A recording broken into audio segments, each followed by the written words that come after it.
Live from our 7 Tasmania studios, your nightly news with Kim Miller begins now.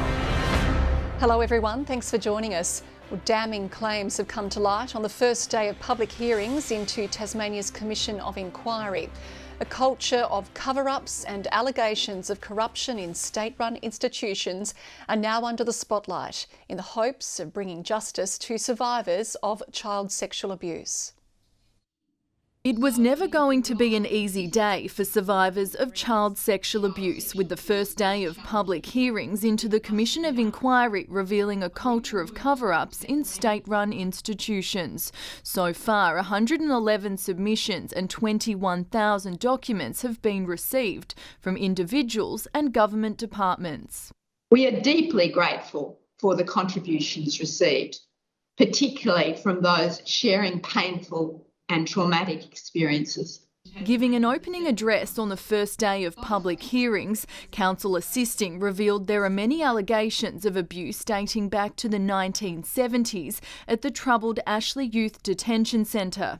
There have been multiple perpetrators amongst Ashley staff who have sexually abused children, but also that there are older children who have sexually assaulted younger children and have done so without any proper intervention or response by staff. If you are to speak out against it, you will face significant reprisal, and I think that is what drives a lot of even well-meaning staff to stay silent. Prompting calls for the centre to close sooner than in 3 years' time. There's absolutely no justification to keep it open a day longer, and really each day it's open is a day that kids are being harmed. Senior staff at the Launceston General Hospital may also be called to give evidence about paediatric nurse James Jeffrey Griffin, with the Commission also receiving allegations about similar patterns of abuse at the Royal Hobart Hospital. It was 4 years ago the National Royal Commission made 400 key recommendations to better protect children from sexual abuse, but so far the Tasmanian government has only implemented less than half of those. The community would be rightly concerned if changes designed to protect children were not put in place as soon as possible. I'm advised that just shy of 200 have been implemented in part or in full. And then there will be a further update and report by the end of the year on our progress. More hearings will commence early next year in another step closer to bringing some closure for survivors. Ainsley Kosh, 7 Tasmania News. And if you or anyone you know needs help or this story has caused distress, you can contact the Sexual Assault Support Service on 1800 697 877. The New South Wales man who sent southern Tasmania into lockdown has appeared before court. Tim Andrew Gunn faces a series of charges, including knowingly providing false or misleading information and breaching a domestic violence order. Meg Sides has the details. After 2 weeks in quarantine, Tim Andrew Gunn was today arrested, charged and detained by Tasmania Police, appearing before the Hobart Magistrates Court via video link this afternoon. The 31-year-old New South Wales man facing a series of charges, including providing false or misleading information, failing to comply with the lawful requirement or direction of an emergency management worker, and 6 counts of breaching a nationally recognised domestic violence order. Court documents allege Mr Gunn lied to the worker, saying he had only been in Queensland within 14 days before he arrived in Tasmania. On October 11, he allegedly left hotel quarantine at the Travelodge Hobart without permission. Police say he subsequently tested positive to COVID-19. It's also alleged he breached a domestic violence order put in place in the Albury local court, calling out to the woman involved at the Hobart airport. In the following days, he attended a home in Bridgewater and Woolworths in her company. Court documents show he then proceeded to contact her 247 times via phone.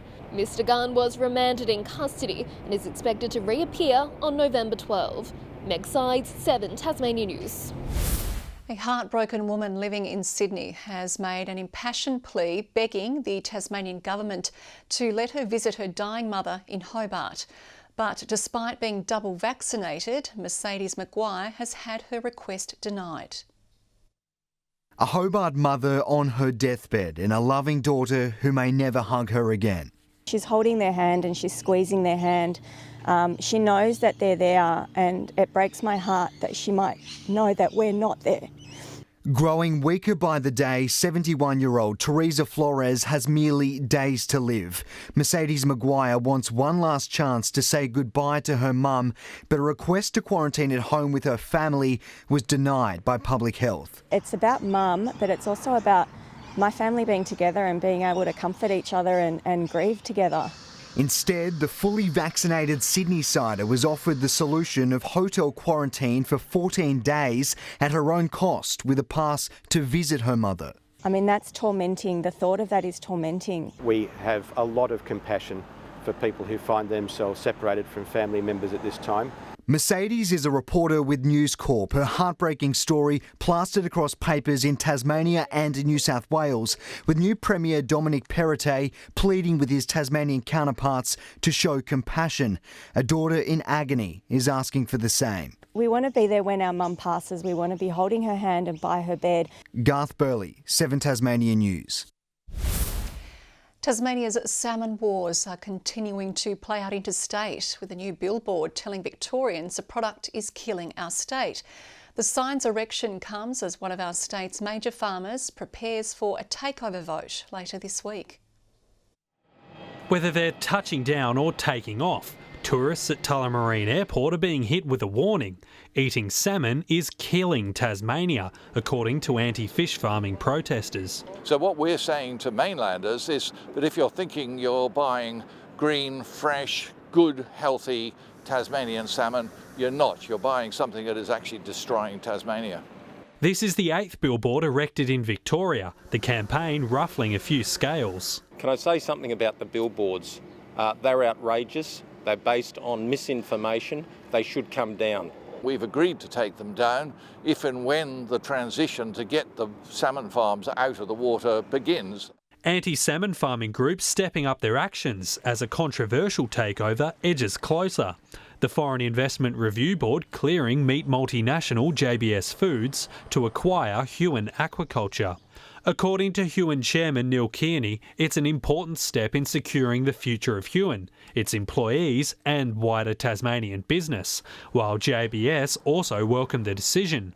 The market liked it too, with Huon's share price jumping 9% after the announcement. The interest of JBS and others in Tasmania's salmon industry is a vote of confidence in the salmon industry. JBS is the last sort of corporate operator we want let loose on our fragile waterways. The company's future will be voted on at an AGM on Friday, with majority shareholders, the Bender family, approving the sale. JBS is almost certain to take control of the company.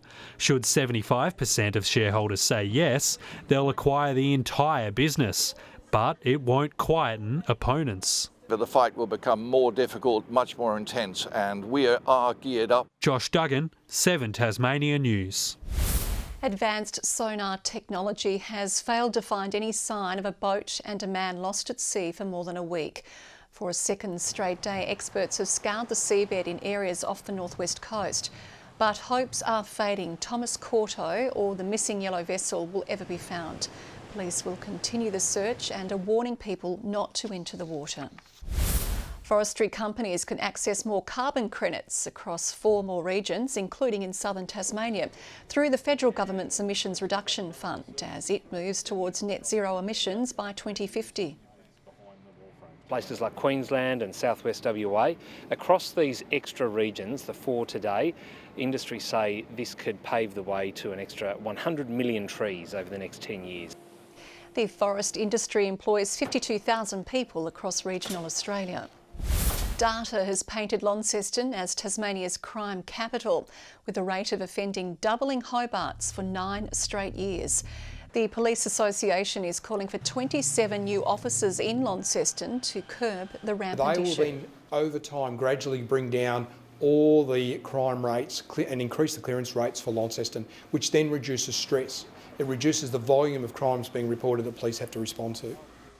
The state government committed an extra 50 police at the last election, but is yet to allocate them. The state's long-awaited container refund scheme is a step closer, with a bill tabled in Parliament. It will allow Tasmanians to claim returns on each container they recycle, encouraging smaller producers to jump on board. A number of the incentives that have been announced today go a long way to helping the industry and preventing, I suppose, the extra costs and administration of implementing a scheme like this. It'll come in the form of a small grants program to assist them with the costs of transition, getting barcodes and changing labelling, those sorts of costs. Tasmania is one of the last states to adopt the scheme and will allow people the choice to donate their funds directly to charities or community groups. Hobart City Council has unveiled a discussion paper examining a 20-year plan for the city, with 7,000 more people expected to call Hobart home in the next 2 decades. I think it's much better to be a step ahead of growth and be planning for the growth that we expect to see in Hobart, and to ensure that the growth for the 64 blocks of Central Hobart is well planned, is well designed. The discussion paper is now out for public consultation. The state's best wine lists have been revealed at the Tassie Wine Stars event. Hobart restaurant and bar The Glass House winning the Judges Award for its lengthy list of Tasmanian offerings. I think it's such a rich and diverse landscape, so every region is very unique in Tasmania. And we have some absolutely wonderful varieties that we grow just better than anyone else. The Tasmanian Food and Wine Conservatory and the Old Bank of Geeveston also took out awards. A top-order disaster has stalled the Hurricanes in their WBBL clash with the Brisbane Heat in Launceston. Batting first, the Canes couldn't have started worse. Captain Rachel Priest was cleaned up on the first ball of the innings before losing another wicket in the same over. Nicola Carey came to the crease and it took a catch of the tournament contender to remove her. Prestwich looking to angle it across Carey. And that's up-ish. Oh, what a catch! Laura Kimmets! Spectacular! Getting airborne and getting Carey. Indian star Richa Ghosh and Ruth Johnson helped put the innings back on course, the side posting 132 after its 20 overs. Good evening. As the cloud moved on today, we were left with a mostly sunny afternoon. Cool but sunny. Hobart 14, Launceston 17, Burnie 15 and Devonport 16. It was a coolish start too, with Butler's Gorge heading us off with a -2. Bushy Park, Grove, Friendly Beaches and King Island all 17. Flinders Island, St Helens and Strawn 16 and Low Head 15 today. Early cloud did gather over the south, east and central regions but cleared early afternoon. More cloud associated with thunderstorms sits over parts of Queensland. A band of high-level cloud is further west and more moving through the bight with the front. Tomorrow the winds pick up from the northeast ahead of that cold front. A ridge of high pressure over New South Wales but troughs over other parts of the mainland. Those north to northeasterlies up to 15 to 25 knots tomorrow but reaching 30 knots over the northwest. Strong wind warning for waters between Low Rocky Point and Stanley and also from St Helens Point to Tasman Island. A moderate flood warning for the Macquarie River, minor flood warning for the South Esk, Meander and Jordan. Tomorrow for Hobart, 22 and sunny. Sunny for Geeveston, Bothwell warming up to 25 degrees. Launceston fine, mostly sunny, 20 the top, same for Cressy, partly cloudy for Devonport and 17 degrees. 17 for Burnie and mostly sunny, fine for Strawn, 23 and 20 the top for Curry on King Island. 19 the high for St Helens, Swansea 20 and 19 for Orford, all with a bit of sunshine. There's the UV reaching up to 7 during the day right across the state. On Thursday, showers over the west extending statewide. Here's where it all changes. Strong and gusty south to southeasterlies on Friday with rain across the state and snow on the southern peaks. And on Saturday, showers contracting to the west and far south, partly cloudy over the north. Showers and 18 in Perth tomorrow, a shower or two in Adelaide, 31 there. Sunny weather forecast for Melbourne, Canberra and Sydney, showers clearing from Brisbane. Still fine and clear at the moment, 13 degrees in Hobart, 14 in Launceston and Devonport currently 13 degrees. Kim, I've decided to give today a pass mark, and you know I'm a hard marker. I'll be giving you your score after the bulletin. Ouch, I'll stand by. Okay, thank you, Murph. Well, that is your news for this Tuesday. I'm away for a few days, so Murph can judge me, and Tom Johnson will be joining you. For now, good night.